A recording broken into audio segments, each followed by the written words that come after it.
Let's see how that goes. Sorry for anybody who got on the first time. All right. Let's see. All right. Sorry, I'm here by myself today. Doing the video, giving an update. Okay. All right. So today we're talking about the importance of building relationships, and we're going to talk about relationships in the sense of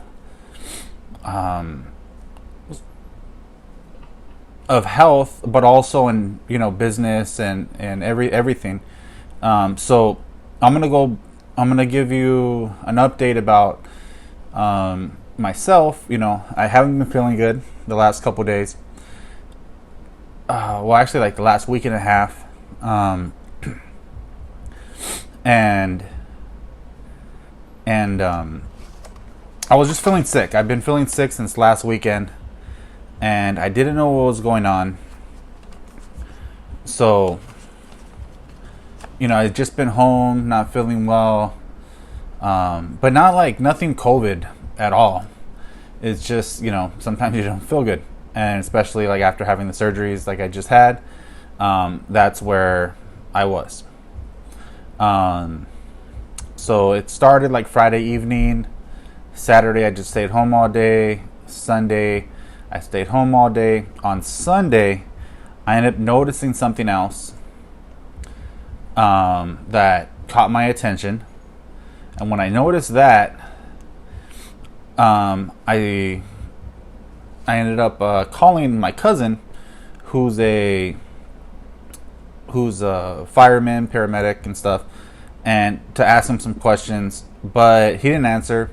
I looked something up online, and I knew, because of my transplant and with the cancer recently, I knew I had to reach out to somebody.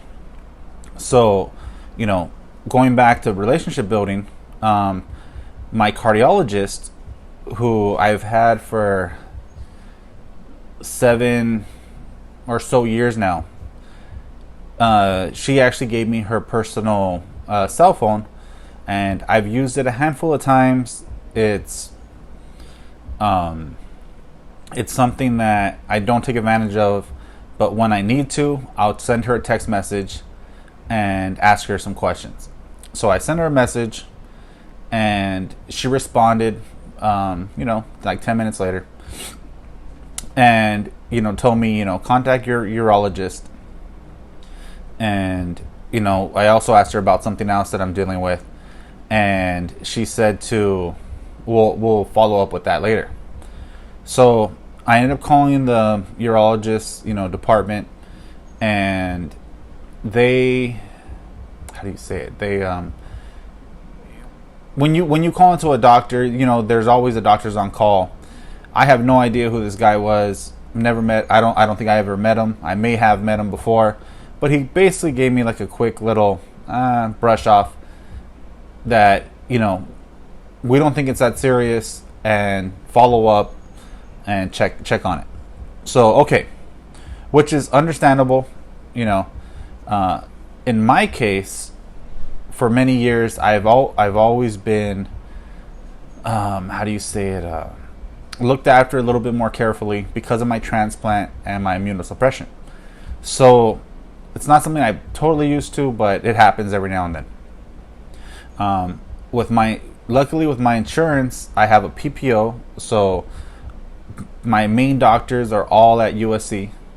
But I also have a UCLA health clinic and a UCLA that I deal with as my, for my primary and different stuff. So I called them.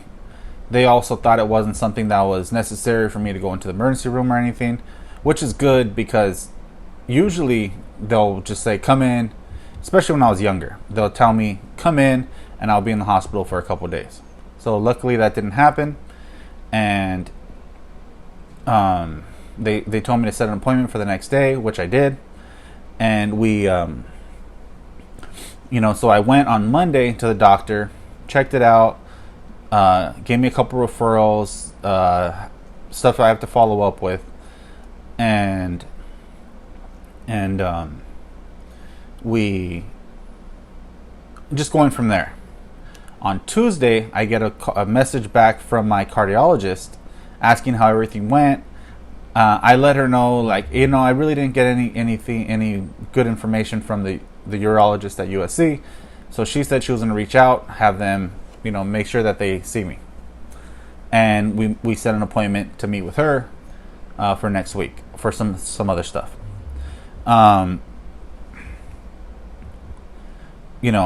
So more what I'm used to. I mean, I have an amazing cardiologist, and she, for somebody who's had such great care when I was at Children's Hospital LA, it's such a different system, because when I was at Children's Hospital LA, and I think a lot of transplant patients would understand that your transplant team is your life support.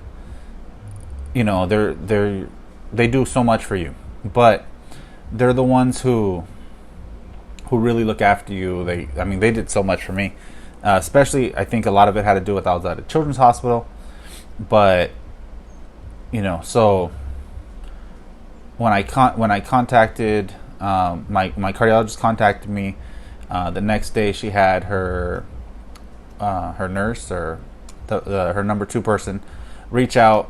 They asked me if I got my appointment with the urologist at USC. I told them no. I actually went today. Looks like I may have a hernia. They're looking into it, or it might be an infection. They're not 100%. It looks like it may be a hernia. Luckily, it doesn't hurt. I just been feeling sick, and it's just a transplant patient. There's always something. So next week I have an appointment on Monday with a kidney doctor. On Tuesday with another doctor. Nothing Wednesday, nothing Thursday. On Friday, I go in the morning. I go to USC to meet with my cardiologist, and in the evening, I go to another urologist at UCLA just to get a second opinion. I want to make sure, I just want to get a second opinion, and it's pretty much free because of my insurance, so might as well do it.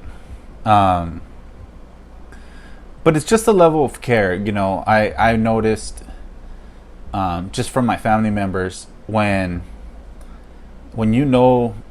the doctors personally know you, or anybody, they just treat you a little better, a little different, and I mean, trust me, it's not like you want to be going to the hospital as much as I have, but somebody in my situation with, just recently getting over the cancer, and with the transplant, it's comforting, and I want to stress, it's not, building relationships isn't only about, doctors and this and that. It's about anything in life. I recently got another coach that knows me reached out to me like two weeks ago, asking me if I want to coach a team for next year. And I let him know, like, hey, I just had cancer. I just went through this cancer surgeries and stuff. It's not something I'm really focused on right now at the moment. I'm focused on my health and building my businesses and stuff that I'm working on. So, but it's an amazing feeling. Like I used to coach. A lot of you may know I used to coach at Lincoln High School. I did 4 years over there as my last high school. I coached at a couple other high schools before that. And around the city, I coached a lot. But every year since I've stopped coaching, I've got offered high school varsity positions, to ask to be go coach at different areas, different parks. So it's a great feeling when people reach out, and I appreciate it. I actually helped coach 2 teams last summer. It wasn't the greatest experience for me. I think I got a little spoiled being coaching with the coaching staff. So this was very different, but it's I love being out there. I love helping people. I love helping the kids get experience and try to get them to the next level.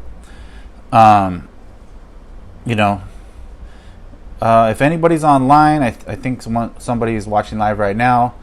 Please leave a like. Say hi, and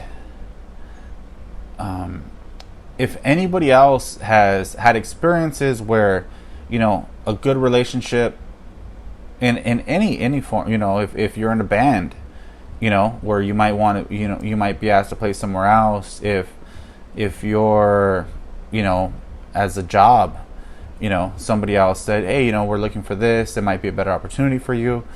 All these things, it's I think those are very strong. How do you say it? Very strong.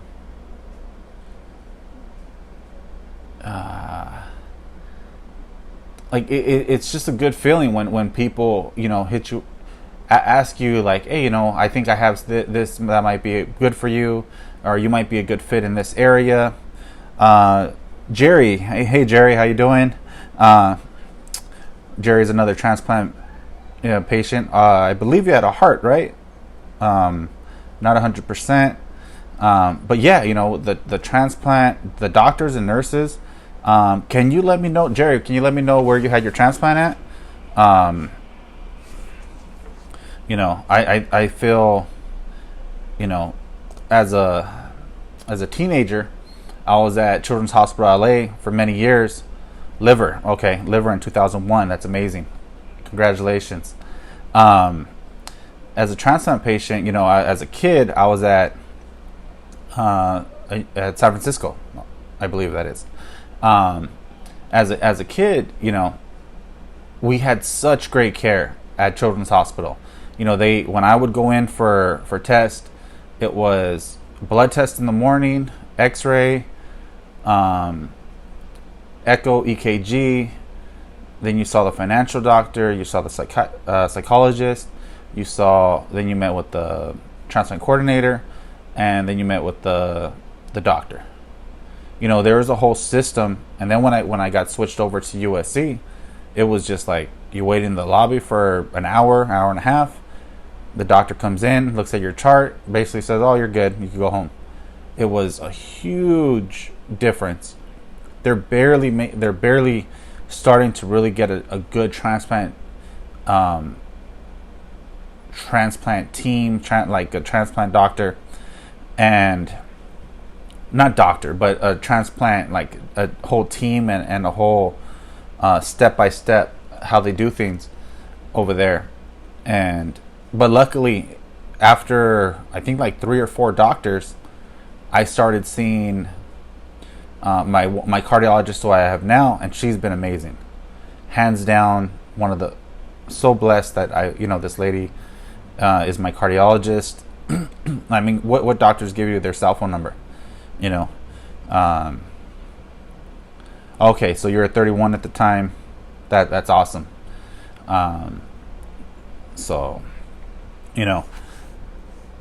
But yeah, I just want to say, relationships, are great. I have some good relationships with other transplant patients. Just from sharing. I started sharing only a couple years ago. For many years, I really didn't share with anybody that I had a transplant. People who knew, I wasn't, how do you say it? I wasn't worried about telling anybody, but it's just not something I did. But I would, of course, like, it's something in my life and it's something that happened. But I wasn't trying to live in the past. I really felt that people will feel bad for me. And what I noticed when I did start sharing, that they don't, it's not that way. They're more inspired by what I've been through and everything, and still going through, with the cancer. I mean, a couple years ago I had a tricuspid valve replaced. different, it's just hurdles in life, and constantly moving forward. I'm not looking back. I share what I've been through to help, try to give some inspiration, and to let people know, like, no matter what, just keep moving forward. And one more thing I want to talk about. It's going to go on to something that I'm looking forward to doing in the future. 3 friends of mine just started a podcast, which is awesome. It's a sports podcast, and I worked with 2 of them in the past, a long time ago. We're all still friends. And when I found out that one of my friends, who, it's not somebody I talk to a lot, but a great guy, and we drop in texts every now and then, mostly on Snapchat. I heard he was the one producing it. I just had like an hour conversation with them. I've been wanting to do a podcast for a long time, and the podcast is about health and wealth, and it was somewhat about my coaching experiences, where I'll bring in some past players, but it's majority is going to be about health and wealth, and possibly a little bit about my collecting. I never really shared this story before, but years ago, I've always collected stuff since I was a little kid, me and my sister and my dad. But when I really started collecting like Star Wars, and mainly Star Wars, it was all because I was in the hospital, and my sister brought me a Star Wars action figure. And I'm the kind of person who, when you see the back of the box and there's like 5 other action figures, I want them all. So I just started collecting after that. It was a hobby that grew into, I have life-size stuff. If somebody was here, I would show you. There's a life-size Darth Maul right here, and I have a life-size Yoda, a life-size half bust of Darth Vader. But it's just something fun that I was looking into. Again, I never thought I was going to live long, because of what was going on with just the uncertainty about transplants back then. But I'm still here, and I really want to share what my passions are, and that's what I'm really pushing to do. So I'm working on a podcast. I'm in the early I've actually have a whole outline done. I did like 2 years ago, and so I'm basically using that, changing it up a little bit. And the way it's really, of course I could do it on my own, but I think it's always better when you work with people. And so that's another relationship that my friend offered, like, to help me. He's into this kind of stuff, and he's like, yeah, just get the stuff that you need, and let's get it going.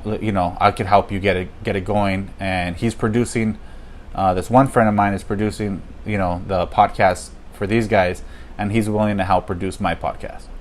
So that's just, it's amazing, just when somebody knows what you're interested in because you share it, and then when other people hear about it, and then you connect, you already have a relationship, but you connect on something that's both parties are interested in. It just makes things flourish. And hopefully in the next few months, I'm able to say, come check out my podcast. That's it for today. I didn't want to go too long. If anybody has how do you say it, experiences where relationships have helped you, or even maybe even bad, because sometimes you got to get out of a relationship, and I'm not saying these aren't relationships like I'm just saying like friendships, and it's not like a relationship, boyfriend girlfriend kind of thing. It's just relationships with me and my neighbors. 2 of my neighbors were really close. One is my godbrother, and the other one's another girl I used to work with for many years. With COVID that happened, we're real close now. A lot of other, just other things. But if you have any stories, please share them. If you have any questions, leave them in the comments. And thank you for watching. All right, I'm gonna have to get off, so give me a second.